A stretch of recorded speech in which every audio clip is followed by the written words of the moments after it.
Earth sciences యూనివర్సిటీకి ₹1 కూడా ఇవ్వలేదు. పెడతామని చెప్పారు. ఇదివరకు కూడా ఇట్లానే మోసం జరిగింది.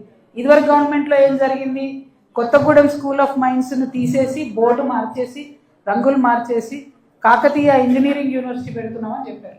అప్పుడు ఆ గవర్నమెంట్ ₹1 బీఆర్ఎస్ గవర్నమెంట్. ఇప్పుడు ఆ కాకతీయ ఇంజనీరింగ్ యూనివర్సిటీ పేరు మార్చేసి ఎర్త్ సైన్సెస్ అని చెప్పి వీళ్ళు పేరు పెట్టారు. వీళ్ళు కూడా ₹1 ఇవ్వకుండా మరి కొత్తగూడెం ప్రజలు ఎందుకు మాపే పెడుతున్నారు? ఒక ఫ్యాకల్టీ లేదు, ఒక అడిషనల్ కోర్స్ లేదు, ఏం చేస్తున్నారు? ఆ క్లారిటీ ఇవ్వాలని చెప్పి నేను గవర్నమెంట్ని కోరుతా ఉన్నాను. అదేవిధంగా మీ అందరికి గుర్తుంటుంది, పత్రికా మిత్రులకు తెలుసు, మనం నర్సరీ అనగానే కడియం నర్సరీ ఆంధ్ర అని మాట్లాడతాం. కానీ మన తెలంగాణలో మన కొత్తగూడెంలో గర్మెల్లపాడు నర్సరీ అని ఉండేది ఇదివరకు. దాని పూర్వ వైభవం తీసుకురావడానికి మేము జాగృతి తరఫున ప్రయత్నం చేస్తాం. ఖచ్చితంగా దానికోసం ప్రభుత్వంని వెంటబడతామని చెప్పి తెలియజేస్తూ ఉన్నాం.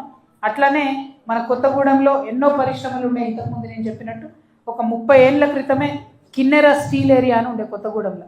ఆ మొత్తం కంప్లీట్గా పోయింది.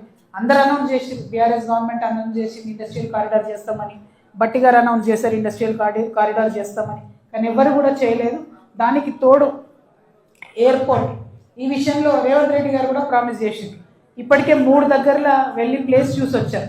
ఒకటి పున్కుడు చిలక దగ్గర, ఒకటి పాల్వంచ బంగారు గాజుల దగ్గర, ఇంకోటి సుజాత నగర్ దగ్గర, గరీబ్పేట దగ్గర. ఈ 3 చోట్ల స్థల పరిశీలన చేశారు. కానీ ఎక్కడ కూడా ఎయిర్పోర్ట్ విషయంలో ముందడుగు పడలేదు. మరి కొత్తగూడెం ఇండస్ట్రియల్గా డెవలప్డ్ డిస్ట్రిక్ట్, ఇంకా దీన్ని డెవలప్ చేసుకొని మరి పెద్ద ఎత్తున పరిశ్రమలు రావాలంటే మాత్రం ఎయిర్పోర్ట్ కట్టాల్సిందని నేను ప్రభుత్వాన్ని డిమాండ్ చేస్తూ ఉన్నాను. అదేవిధంగా ఒక 10 years అయిపోయింది, ఒక దశాబ్దం అయిపోయింది. కానీ కొత్తగూడెం బైపాస్ రోడ్ మాత్రం కంప్లీట్ కాలేదు. అదేవిధంగా రామవరం గోధుమ వాగుపై సేతువారధి బ్రిడ్జ్ కూడా ఇంకా కూడా కంప్లీట్ అవ్వలేదు. ఈ 2 విషయాలు మంత్రులు సీరియస్గా తీసుకోవాలని చెప్పి నేను డిమాండ్ చేస్తూ ఉన్నాను. ఇక సింగరేణి గురించి చెప్పే అవసరమే లేదు. కొత్త మండలం ప్రారంభించారు, కొత్త మైన్స్ని ప్రారంభించట్లేదు.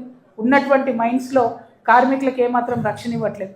పైగా రేవంత్ రెడ్డి గారు ఫుట్బాల్ ఆడుకోవడానికి 10 నిమిషాలు సింగరేణి నుంచి ₹10 కోట్ల తీసుకుపోయి అక్కడ ఖర్చు పెట్టింది తప్పితే సింగరేణి కార్మికుల సంక్షేమం కోసం మాత్రం వారు ఆలోచన చేస్తలేరు అన్నది చేదు వాస్తవం. అది చేయాల్సిందిగా నేను కోరుతా ఉన్నాను. ఇంకా ప్రతి నియోజకవర్గంలో ఎక్కడ చూసినా కూడా సమస్యల పర్వంగా కనపడతా ఉంది. అనేక సమస్యలు ఉన్నాయి.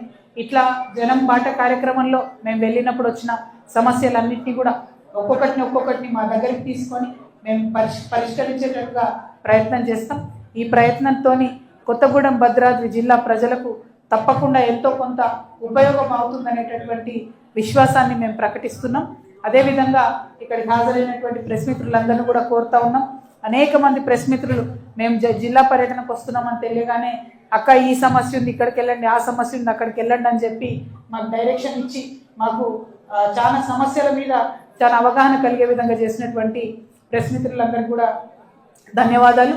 మరి నాకు తెలుసు రేవంత్ రెడ్డి గారు అందరినీ మోసం చేసినట్టు మీ ప్రెస్ వాళ్ళని కూడా మోసం చేశారు. నేను వస్తే ప్రెస్ వాళ్ళందరికీ ఇంగ్లీష్ అని చెప్పినటువంటి ముఖ్యమంత్రి గారు ముఖం చాటేసి ఎక్కడ కూడా ఒక్క ఇల్లు కూడా ప్రెస్ వాళ్ళకి ఇవ్వకుండా తిరుగుతున్న విషయం కూడా